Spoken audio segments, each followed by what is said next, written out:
चलिए शुरू करते हैं मार्केट के ओवरव्यू के साथ। तो हम देख सकते हैं फ्राइडे के दिन निफ्टी 50 में 218 पॉइंट्स की गिरावट थी और निफ्टी बैंक 1.44% गिरकर क्लोज हुआ। इसके अलावा मिड कैप में 1.9%, स्मॉल कैप में 2.20% और माइक्रो कैप में 2.38% की गिरावट देखी गई। और डॉलर के मुकाबले रुपीज़ जो है वो 0.01% कमज़ोर हुआ। हम सेक्टोरल इंडेक्स की बात करें दोस्तों, तो एफएमसीजी सेक्टर था जिसमें सबसे ज़्यादा तेज़ी थी 0.88% की। इसके अलावा हेल्थ केयर और निफ्टी फार्मा ये सेक्टर पॉजिटिव में क्लोज हुए। और इसके अलावा सारे different sectors like Nifty IT, financial services, realty, auto, media, energy, PSU bank और मेटल्स, ये सारे सेक्टर्स गिरावट के साथ क्लोज हुए, जिसमें सबसे ज़्यादा गिरावट निफ्टी मेटल में थी 2.42% की। और हम एफआईआईज और डीआईज का एक्शन देखें दोस्तों, तो एफआईआईज ने 3036 करोड़ की नेट में बिकवाली की है और डीआईज ने 4159 करोड़ की खरीदारी की है। और एडवांस और डिक्लाइन के स्टॉक्स देखें दोस्तों, तो हम देख सकते हैं कि डिक्लाइन के स्टॉक्स के काउंट काफ़ी ज़्यादा थे एडवांस स्टॉक्स के मुकाबले निफ्टी 500 में।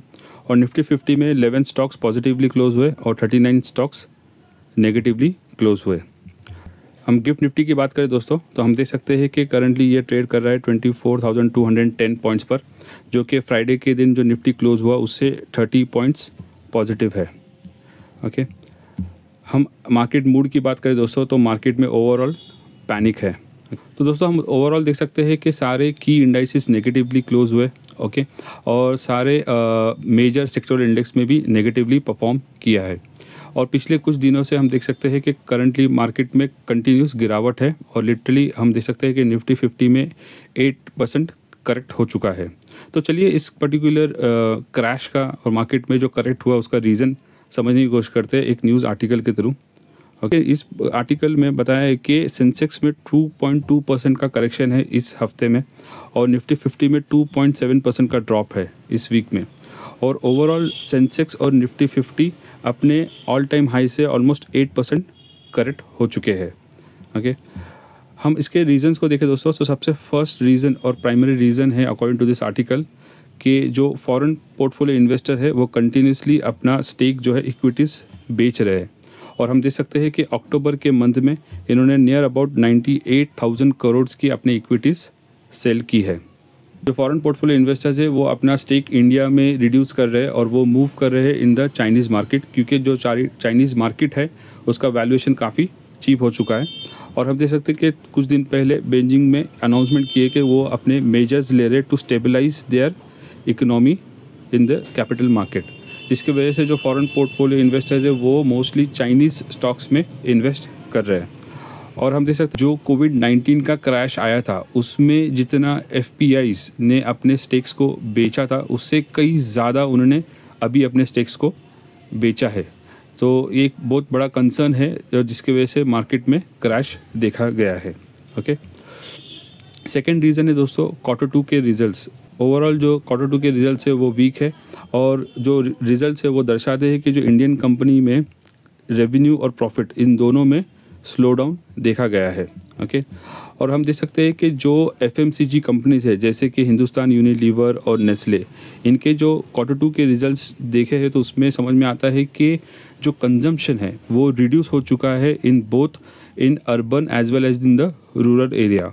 और अकॉर्डिंग टू दिस आर्टिकल वो एक्सपेक्ट कर रहे हैं कि फाइनेंशियल ईयर 2025 में इस कंपनी की ग्रोथ रहेगी नियर अबाउट 10% या उससे भी कम, जो कि एक कंसर्न है ओवरऑल।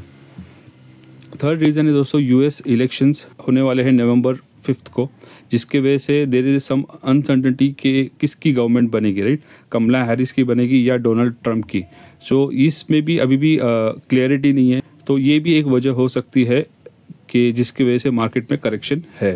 ओके, फोर्थ रीज़न है दोस्तों जियोपॉलिटिकल टेंशन। जो आप सब जानते होंगे कि इजराइल और ईरान में जो वॉर है, राइट, जो टेंशन्स राइज है, अगर वो वॉर और इंटेंसिफाई हो जाती है और फुल फ्लेज वॉर होती है तो इसका बहुत नेगेटिव इम्पैक्ट कर पड़ेगा अपने इंडियन इकोनॉमी पे, क्योंकि। और फिफ्थ रीज़न है दोस्तों कि एक्सपर्ट्स का मानना है कि even after so much crash, right, market में स्टिल जो मार्केट का वैल्यूएशन है वो काफ़ी ज़्यादा है। तो अगर करंटली हम अगर मार्केट का वैल्यूएशन देखें तो करंटली पी रेशो है 22.8, जो 1 ईयर के पी रेशियो के एवरेज से कंपेयर करें तो भी हमको इससे ज़्यादा दिखता है। ओके, और 2 इयर्स का अगर एवरेज निकाले पी रेशियो का तो वो है 22.2। उससे भी हम देख सकते हैं कि करंट पी रेशियो जो है वो ज़्यादा है। तो एक्सपर्ट्स का मानना है कि जो मार्केट की वैल्यूएशन वो काफ़ी ज़्यादा है, जिसके वजह से भी करेक्शन हो रहा है। तो ये कुछ रीज़न थे दोस्तों जिसके वजह से मार्केट में क्रैश देखा गया है और करेक्शन हो रहा है। हम निफ्टी 50 के फंडामेंटल्स को देखें दोस्तों तो हम देख सकते हैं कि निफ्टी 50 का पी रेशियो है 22.76।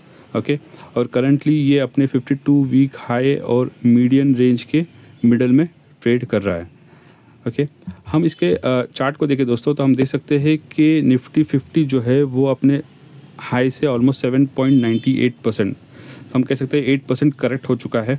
और प्रीवियसली निफ्टी जो है वो इस पर्टिकुलर ट्रेंड में ट्रेड कर रहा था, उसके बाद एक फॉल इस पर्टिकुलर ट्रेंड को ब्रेक करता है और निफ्टी 50 सपोर्ट लेता है नियर अबाउट 24,800 के करीब पर। बट इस सपोर्ट को भी वो डिसिसिवली ब्रेक करके अभी नीचे आ चुका है। अगर निफ्टी 50 और करेक्ट होता है तो वन ऑफ दी मेजर हम कह सकते हैं सपोर्ट है नियर अबाउट 23,950 के करीब पर। हम निफ्टी 50 के टेक्निकल्स को देखें दोस्तों तो हम देख सकते हैं कि करंटली अपने बोलिंजर बैंड के लोअर पार्ट में ट्रेड कर रहा है। ओके, जो कि एक कमज़ोरी दिखाता है। और हम RSI इंडिकेटर देखें दोस्तों तो ये करंटली है 28, जो कि एक ओवरसोल्ड जोन में है। और MACD चार्ट पे देखें दोस्तों तो हम देख सकते हैं कि करंटली ये अपने बियरिश क्रॉसओवर में ट्रेंड कर रहा है। तो ओवरऑल हम अगर मार्केट की बात करें दोस्तों तो हम देख सकते हैं कि मार्केट में क्रैश है, करेक्शन है विथ 8% एंड अबाउ। ओके, और जो शॉर्ट टर्म ट्रेडर्स है उनके लिए तो डिफ़िकल्ट है, बट जो लॉन्ग टर्म इन्वेस्टर्स है उनके लिए ये काफ़ी अच्छी अपॉर्चुनिटी है। जो फंडामेंटली स्ट्रॉन्ग स्टॉक्स है राइट, उसको अच्छे प्राइस पे एक्यूमुलेट करने की ये अच्छी अपॉर्चुनिटी हम कह सकते हैं।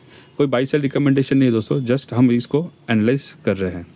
आज के लिए इतना ही दोस्तों, मिलते हैं नेक्स्ट वीडियो में एक न्यू इंटरेस्टिंग टॉपिक के साथ। Thank you.